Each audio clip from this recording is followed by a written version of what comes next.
First, I want to say this video is going to be spoiler free. I just got back from the Roxy 14 in Santa Rosa, California, and I saw 2026's Ice Cream Man, directed by Eli Roth. And it, in my opinion, is Eli's best movie so far. And it's my favorite movie of 2026 so far.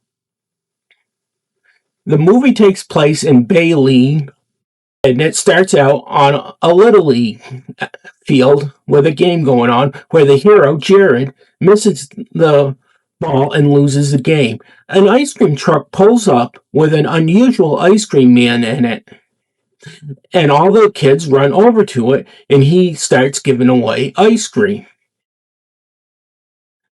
A little later in the movie, Jared is walking home from the hardware store, and there's two girls sitting against the wall of the hardware store, and a signal comes out of their phone, and a black and white cartoon of a cat eating ice cream starts playing.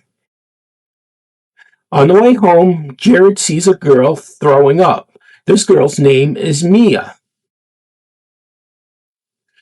When Jared gets home, it shows a dinner scene. He's having dinner with his mother, his father, who is played by Eli Roth, and his sister Lizzie. His mother and father tells how they want to go to Boston in the morning, and that his sister has to watch him.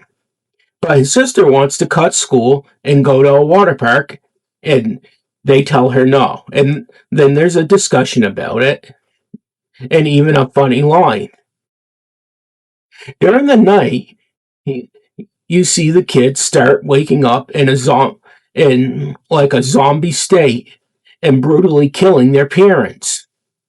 My favorite kill scene is when one of the mothers opens the garage door and the son has cut the father up with a skill saw, and he goes to kill her, but the skill saw won't reach. So he picks up the head shears and he stabs her with her. The next scene you see is the black and white cartoon cat with a fishbowl on his head, and then it cuts to the mother, and she has a fishbowl on her head, just like the cat did. The next morning, you see Jared's parents leaving for Boston. Jared goes to school, and all the kids are showing up, but they're in like a zombie state, except for Mia. They go into the classroom, and when Jared gets into his classroom, all the kids are sitting there at the desk quiet. Well, the ones who showed up. So a little while later, the kids start killing all the teachers, the principal, and when the police show up, kill the police and the firemen in very gruesome ways. Jared meets up with Mia, and they are going through the hallway, and they meet up with a boy named Tommy. They go into a room, and Jared is trying to call his parents and can't get hold of them. He tries to call his sister and can't get hold of her.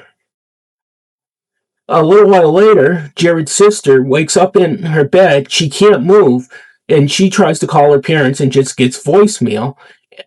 And so she calls her brother, who she has a very unique name for, using Siri.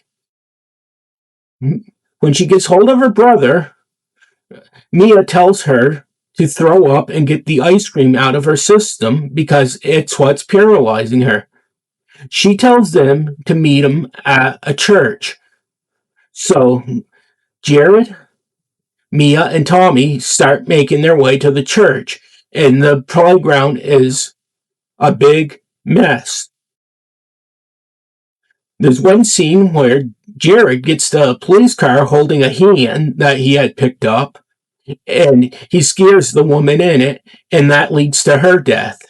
They eventually make it to the church, and downstairs, and a priest tells them that to break the spell that the kids are under, they have to kill the necromancer, who's the one who gave the ice cream man his powers. And they tell him where to go and find him. It's at a cemetery. They do eventually make it to the cemetery, and there is a big twist at the end that I will not reveal. I highly recommend seeing this movie in theaters.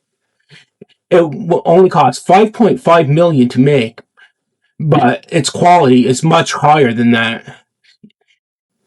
Thank you for watching this video.